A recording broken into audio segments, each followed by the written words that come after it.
আমাকে গর্ত দেখতে বলেন। যেমন এরকম ভাবে মাথাটা বাড়িয়ে মুখটা বাড়িয়ে যেমনই গর্তর দিকে তাকিয়ে দেওয়া, হায় রে আল্লাহ, পিছন থেকে মেয়ের গায়ে একটা হাত দিয়ে পিঠে একটা হাত দিয়ে ধাক্কা দিয়ে সাথে সাথে মেয়েকে গর্ততে ফেলে দেওয়া হয়। যেমনই গর্ততে পড়ে যাওয়া, মেয়ে কাঁদতে লাগলো, আব্বা গো, কেন আপনি আমাকে গর্ততে ফেললেন গো আব্বা? কি আমি জুলুম করেছি, কি আমি দোষ করেছি গো আব্বা জান, কেন আপনি আমাকে ধাক্কা দিয়ে দিলেন?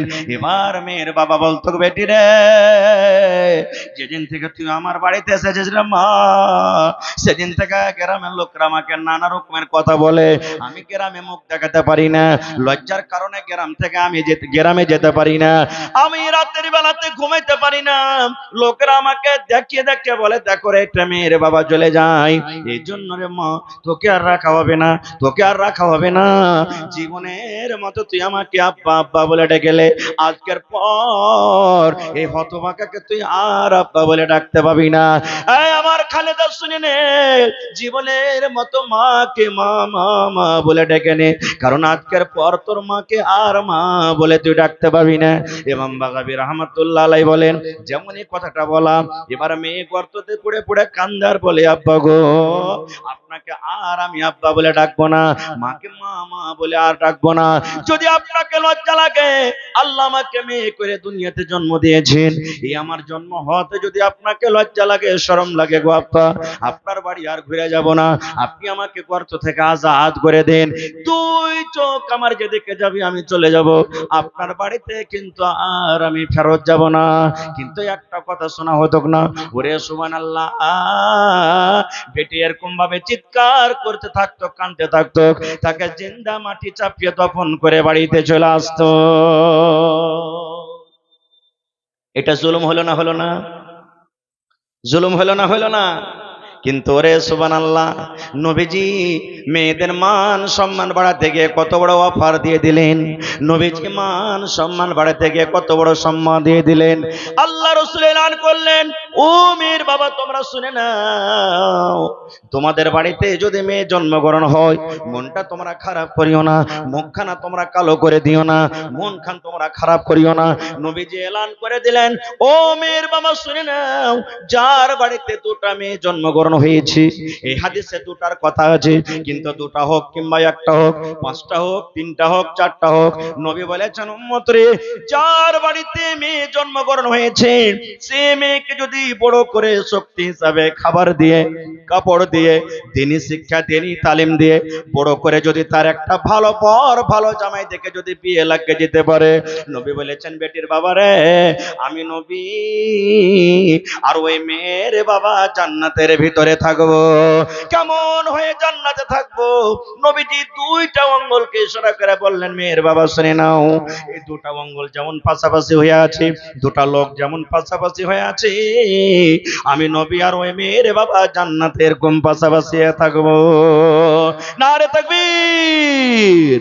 হয়নি, হবে না, হতে পারে না, আমার নবীর সাথে কারো তুলনা, হয়নি, হবে না, হতে পারে না, আমার নবীর সাথে কারো তুলনা।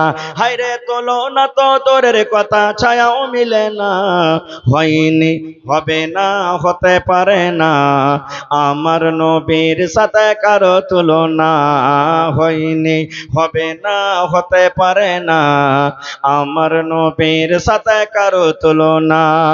সকল নবী রাসূল ছিলেন খোদার দিওয়ানা, দু নয়নে দেখব খোদা ছিল তামান্না।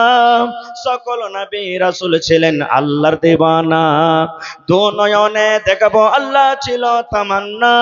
আর মোর নবীকে ডেকে নিলেন, আর মোর নবীকে ডেকে নিলেন, দেখবে রব্বানা, হয়নি, হবে না, হতে পারে না, আমার নবীর সাথে কারো তুলনা, হয়নি, হবে না, হতে পারে না, আমার নবীর সাথে কারো তুলনা।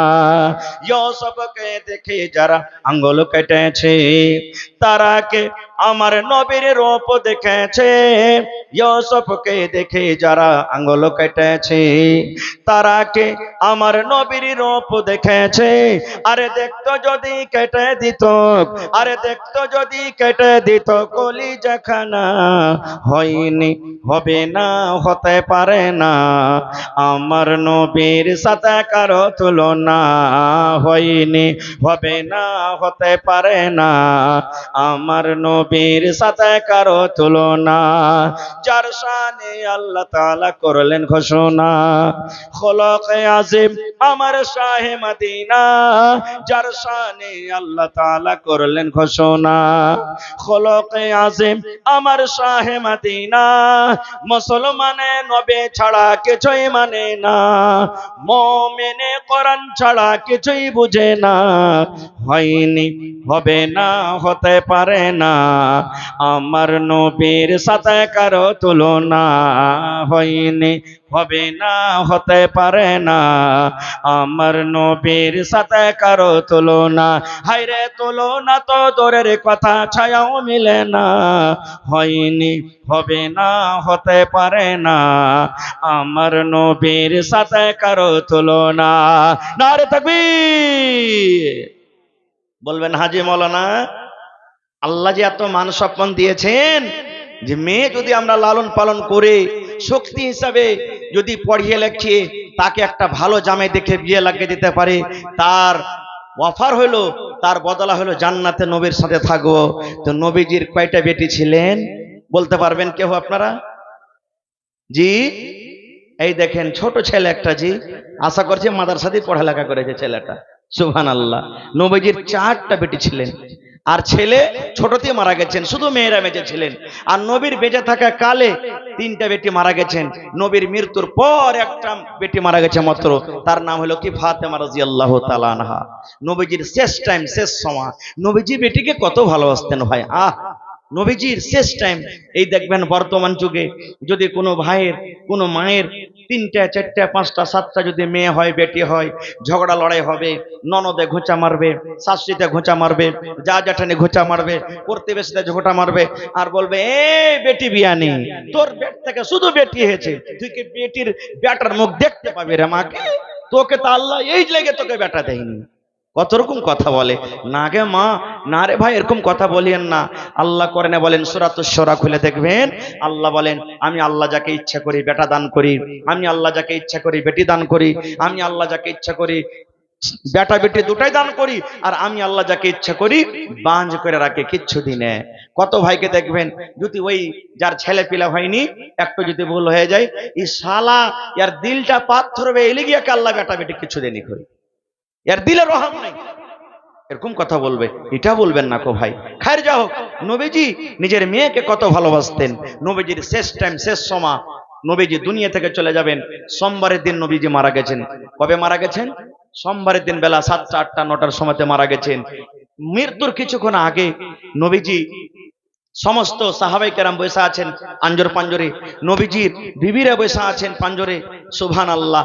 এবার নবীজি ইশারা করে বলছেন, কই আমার মা, মা কই, মানে ফাতেমা কই, আমার কলিজার টুকরা কই, আমার মা ফাতেমা কই, আমি একটা কথা বলবো, সুবহানাল্লাহ। এবার ফাতেমাকে ডাক দেওয়া হলো, ফাতেমা তোমার আব্বু তোমাকে ডাক দিয়েছে। আব্বার কথা শুনে ফাতেমা দৌড়াতে দৌড়াতে নবীর কাছে এলেন। আসার পর এবার নবীজি কি বলছেন জানেন? সুবহানাল্লাহ।